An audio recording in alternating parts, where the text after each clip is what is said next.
Driving ലൈസൻസിന് 2 വർഷത്തെ probationary കാലയളവ് ഏർപ്പെടുത്താൻ സർക്കാർ തീരുമാനിക്കുകയാണ്. ഇതിനിടെ 6 അപകടങ്ങൾ ഉണ്ടാക്കുന്നവരുടെ ലൈസൻസ് റദ്ദു ചെയ്യുമെന്ന് ഗതാഗത മന്ത്രി കെ.ബി. ഗണേഷ് കുമാർ പറഞ്ഞു. ലൈസൻസ് ഇല്ലാതെ വണ്ടി ഓടിച്ച് അപകടത്തിൽപ്പെട്ടാൽ 5 വർഷത്തേക്ക് പിന്നെ ഇന്ത്യയിൽ ഒരിടത്തു നിന്നും ലൈസൻസ് എടുക്കാൻ അനുവദിക്കില്ലെന്നും മന്ത്രി വ്യക്തമാക്കി. ലൈസൻസിന് 2 വർഷത്തെ പ്രൊബേഷൻ ഏർപ്പെടുത്തും. മറ്റു സംസ്ഥാനങ്ങളിൽ നിന്ന് ലൈസൻസ് എടുത്താലും ഇവിടെ വീണ്ടും ഡ്രൈവിംഗ് പാഠവും പരിശോധിക്കും. ലൈസൻസ് ഇല്ലാതെ വണ്ടി ഓടിച്ച് അപകടങ്ങളുണ്ടാക്കുന്ന സംഭവങ്ങളിലും കർശന നടപടികളുണ്ടാകും. അതായത് ഡ്രൈവിംഗ് ലൈസൻസ് കിട്ടിയാൽ തന്നെ ആദ്യത്തെ 2 വർഷം പ്രൊബേഷൻ ആയിട്ട് പ്രഖ്യാപിക്കണം. സ്റ്റിക്കർ കൊടുക്കും, P1 എന്നൊരു സ്റ്റിക്കർ കൊടുക്കും. അതായത് പ്രൊബേഷൻ ലൈസൻസ് കിട്ടി ഇപ്പൊ എൽ ബോർഡ് കൊടുക്കില്ലേ നമ്മൾ വണ്ടിക്കകത്ത്, അതുപോലെ P1 എന്ന് കൊടുത്താൽ ഡ്രൈവിംഗ് പഠിച്ചിട്ട് 1-ാം വർഷമായിട്ടുള്ളൂ 2-ാം വർഷം. ഈ 1-ാം വർഷത്തിനും 2-ാം വർഷത്തിനിടയിൽ 6 ഒഫൻസുകൾ മാർക്ക് ചെയ്താൽ ആ ലൈസൻസ് റദ്ദാക്കും.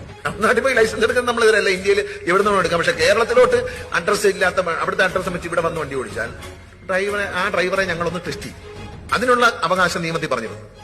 തീരെ അങ്ങ് പറ്റിക്കരുതല്ലോ. ഈ പറയുമ്പോൾ മാധ്യമങ്ങളെ കാണുമ്പോൾ അങ്ങനെ അന്ന് എല്ലാവരും അങ്ങ് പാലക്കാടും തമിഴ്നാട്ടിൽ പോകും. ഇപ്പൊ എത്ര പേര് പാലക്കാടും തമിഴ്നാട്ടിൽ പോയി ലൈസൻസ് എടുത്തോണ്ട് വന്നേ.